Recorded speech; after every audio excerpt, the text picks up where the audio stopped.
Qizlarjonlar, men har doim chestnoy obzor qilaman va eng yaxshi ko'rgan bazalarimni aytib ketaman.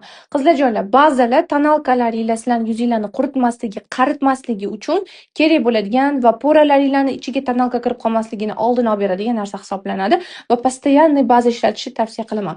Baza ishlatganinglarda qizlarjonlar, poralaringlar yaxshi berkiladi.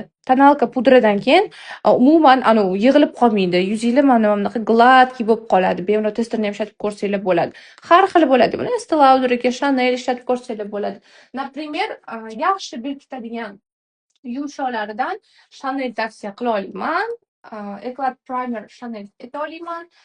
Более byudjetnidan NYX Angel Veil tavsiya qila olaman. Bu ham rosa ham zo'r yopadi. Porani yumshoq qo'yadi. Keyin Milani mana o'zi ham rosa zo'r Prime. Bu ham mo'shni chiqqan qizlarjonlar, bu ham qo'yadi. Keyin Catrice Perfect Pearls Primer ham